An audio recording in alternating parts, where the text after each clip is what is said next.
Genesis chapter 14, verses 1 to 24. Abram rescues Lot. 4 kings: Amraphel of Babylonia, Arioch of Ellasah, Chedorlaomer of Elam, and Tidal of Goyim, went to war against 5 other kings: Bera of Sodom, Bershah of Gomorrah, Shernab of Admah, Shemeber of Zeboim, and the king of Bela or Zor. These 5 kings had formed an alliance and joined forces in the valley of Siddim, which is now the Dead Sea. They had been under the control of Chedorlaomer for 12 years, but in the 13th year they rebelled against him. In the 14th year Chedorlaomer and his allies came with their armies and defeated the Rephaim in Ashtaroth Karnaim, the Zuzim in Ham, the Emim in the plain of Kiriathaim, and the Horites in the mountains of Edom, pursuing them as far as Elparan on the edge of the desert. Then they turned round and came back to Kadesh, then known as En-Mishpat. They conquered all the land of the Amalekites and defeated the Amorites who lived in Hazazon Tamar. Then the kings of Sodom, Gomorrah, Admah, Zeboim, and Bela drew up their armies for battle in the valley of Siddim and fought against the kings of Elam, Goyim, Babylonia, and Ellasah, 5 kings against 4. The valley was full of tar pits, and when the kings of Sodom and Gomorrah tried to run away from the battle, they fell into the pits. But the other 3 kings escaped to the mountains. The 4 kings took everything in Sodom and Gomorrah, including the food, and went away. Lot, Abram's nephew, was living in Sodom, so they took him and all his possessions.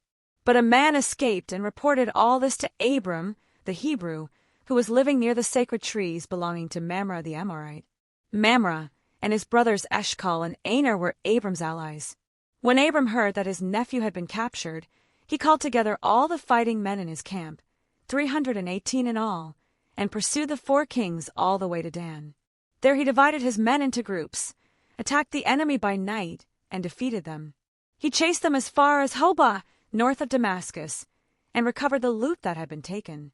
He also brought back his nephew Lot and his possessions, together with the women and the other prisoners. Melchizedek blesses Abram. When Abram came back from his victory over Chedorlaomer and the other kings, the king of Sodom went out to meet him in the valley of Shave, also called the King's Valley. And Melchizedek, who was king of Salem and also a priest to the Most High God, brought bread and wine to Abram, blessed him, and said, "May the Most High God, who made heaven and earth, bless Abram. May the Most High God, who gave you victory over your enemies, be praised."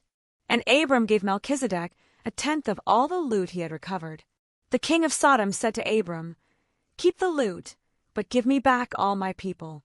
Abram answered, "I solemnly swear before the Lord, the Most High God, maker of heaven and earth, that I will not keep anything of yours, not even a thread or a sandal strap. Then you can never say, 'I am the one who made Abram rich.' I will take nothing for myself. I will accept only what my men have used. But let my allies, Aner, Eshcol, and Mamre, take their share." Genesis chapter 15, verses 1 to 21. God's covenant with Abram. After this, Abram had a vision and heard the Lord say to him, "Do not be afraid, Abram. I will shield you from danger and give you a great reward." But Abram answered, "Sovereign Lord, what good will your reward do me, since I have no children?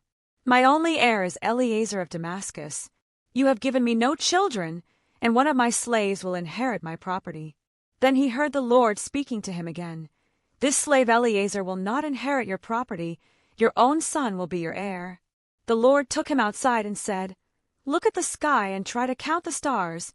You will have as many descendants as that." Abram put his trust in the Lord, and because of this the Lord was pleased with him and accepted him. Then the Lord said to him, "I am the Lord, who led you out of Ur in Babylonia, to give you this land as your own." But Abram asked, "Sovereign Lord, how can I know that it will be mine?" He answered, "Bring me a cow, a goat, and a ram, each of them 3 years old, and a dove and a pigeon." Abram brought the animals to God, cut them in half, and placed the halves opposite each other in 2 rows. But he did not cut up the birds. Vultures came down on the bodies, but Abram drove them off. When the sun was going down, Abram fell into a deep sleep, and fear and terror came over him. The Lord said to him, "Your descendants will be strangers in a foreign land. They will be slaves there and will be treated cruelly for 400 years. But I will punish the nation that enslaves them, and when they leave that foreign land, they will take great wealth with them. You yourself will live to a ripe old age, die in peace, and be buried. It will be 4 generations before your descendants come back here, because I will not drive out the Amorites until they become so wicked that they must be punished. When the sun had set and it was dark, a smoking firepot and a flaming torch suddenly appeared and passed between the pieces of the animals. Then, and there the Lord made a covenant with Abram.